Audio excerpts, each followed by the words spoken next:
when we're watching this live, or you might be watching it another time. That's great too. I'm Rabbi Fryer Bodzin, one of the rabbis of Bet Tzedek in Toronto, and it's time for Sunday morning meditation. Before we begin, I invite you to push away anything else that's in your head. I need this just as much as you do. Push away any of the tsuris, any of the baggage, any of the concerns. For the next 15, 20 minutes or so, just be here. And that's all you need to do.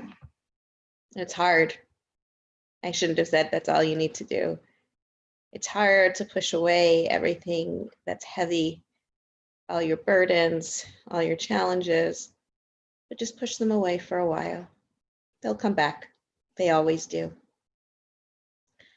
I want to share a story of an ancient Jewish sage by the name of Rabbi Abner. And Rabbi Abner was said to have told the story of an advanced student who was seeking wisdom at an academy known for the teachings offered by its elders, the masters of concentration. And when the student was interviewed for admission to the academy, he was asked a crucial question. They said, "Have you achieved hishtavut, equanimity?" The student responded, "What do you mean, master, by hishtavut, by equanimity?" The elder responded, "When someone praises you, does it make you feel good? And when someone blames you, do you feel bad?" The student thought a while and then said, "When someone praises me, I do feel good for a few moments, and then I let it go. And when someone blames me, I do feel bad, and then I let it go. But in either case, I do not treat one more favorably or hold a grudge against someone." The elder, the old master, the teacher looked at the student and said, "My son, you are doing quite well, but you have not yet achieved true equanimity. You must leave now and return only when you are able to receive praise or blame without any reaction whatsoever." Right? Hard, I know. The story is well over 1,000 years old, and its source is actually unknown. But it shows that Jewish mysticism has long held that attaining a high level of equanimity is necessary to achieve higher levels of spiritual consciousness.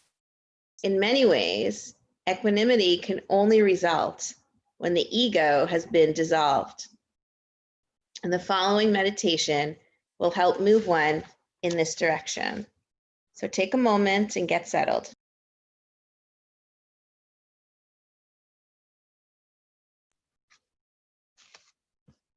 That was the way I was getting myself settled. I invite you to sit quietly with your eyes closed and experience the movement of your chest rising and falling, and focus on your breath as you center your focus of concentration. I'll do it with you.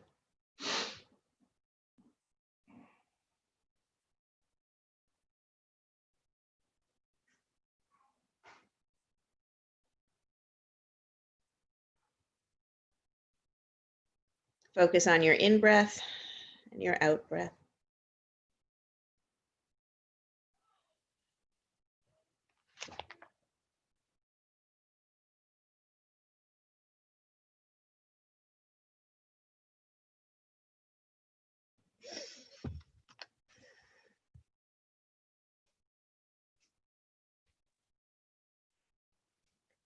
If other thoughts come in, push them aside.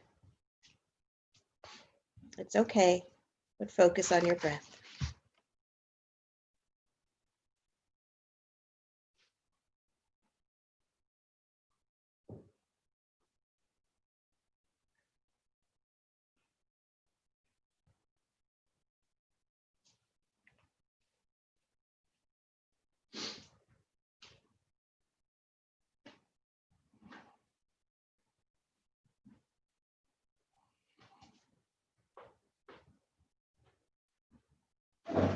And now,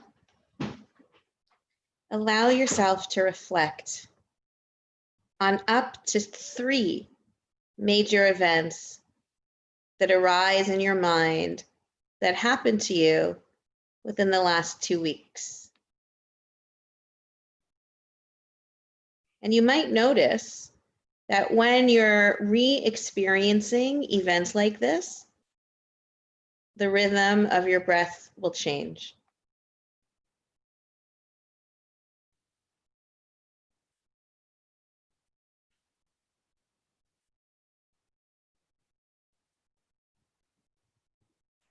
Focus on your breath as you're remembering.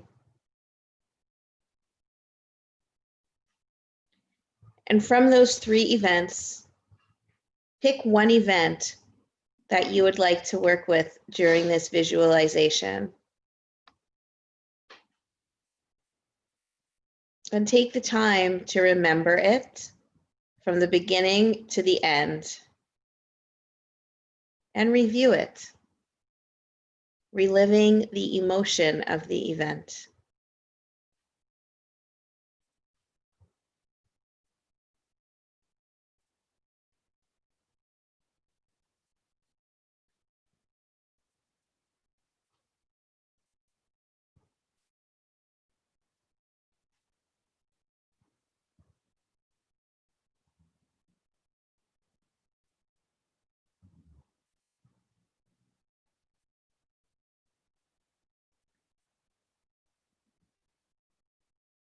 Now imagine that you can bring a new level of wisdom to this event. And the wisdom that you can bring is to reflect on all of the variables that led to this event.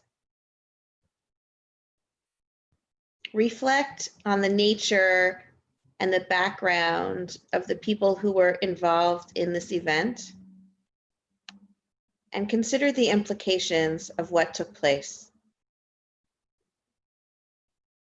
Take some time to reconsider this event from different perspectives.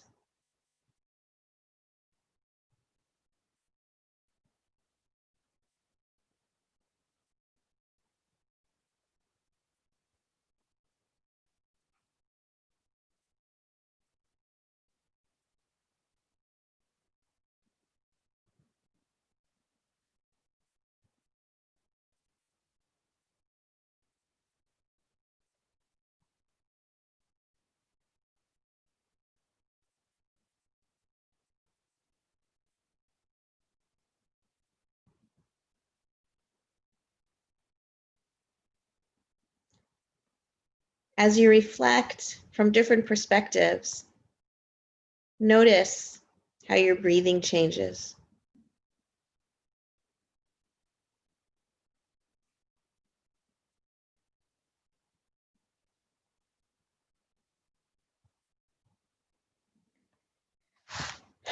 Now let yourself imagine that anyone else who participated in this event had the same wisdom and understanding of appreciating the immense number of variables that had to coincide and come together to allow this event to take place.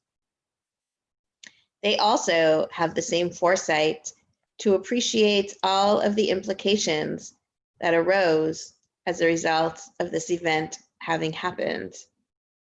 So now you relive this event under the assumption that you and everyone are participating from this perspective of omniscience.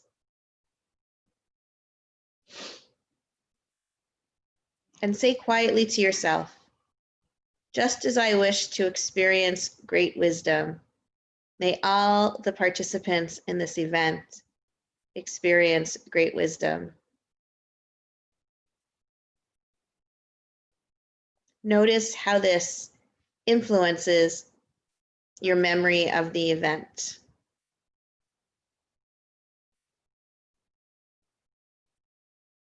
So now, with your eyes closed, take a couple moments to focus on your breathing again and just being.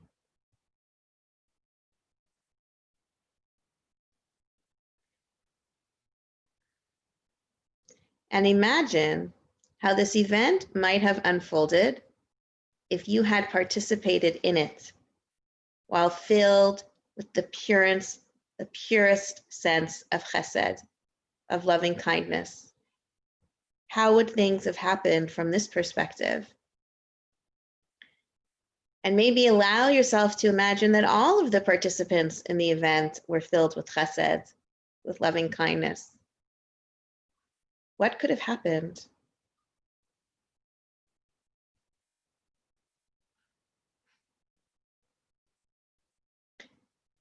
From the perspective of wisdom, understanding, and chesed, there is a new balance and harmony brought into your memory of the event. Let your breath become centered, breathing in balance and shlemut and wholeness, and breathing out harmony and shalom and peace. Breathe in shlemut, wholeness. Breathe out peace, shalom. Shlemut in, shalom out.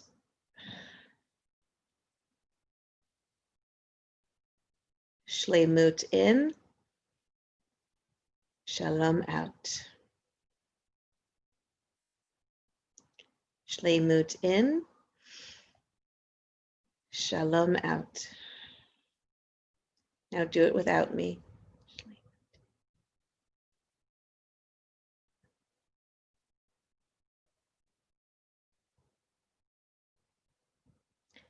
Now come back to the experience of just your chest rising and falling on the breath. Let go of the image and the experience. And just take a few more breaths and open your eyes. This Kabbalistic practice seems to help develop the quality of hishtavut. And we learn to see from this that things are more than they seem to be, and that many, many variables must come into play for any event to take place. Appreciating the complexity of each moment is a precondition for a higher sense of awareness. And we find this in other traditions as well.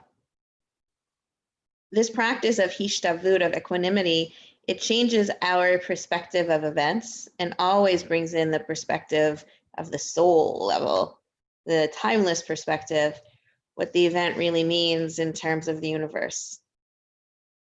You know, it gives us a perspective of reality that we don't normally have when we are emotionally entangled in an experience. And it could lead us to a place of equanimity that can bring balance and harmony to our lives. We all have experiences during the week that when we finally sit down, or could even be during the day, that we look at and we question our behavior. Because we're not perfect. We aspire to be better, but I don't think we all aspire to be perfect. And so I invite you, if you have challenging experiences or emotional experiences this week, before you go to bed at night, to review the experience and think about what you could have done different had you been there wholeheartedly with chesed, with loving kindness. Because olam chesed yibaneh, we will build this world out of chesed, out of loving kindness, out of love. Have a wonderful day. Have a wonderful week. And if you have any questions, always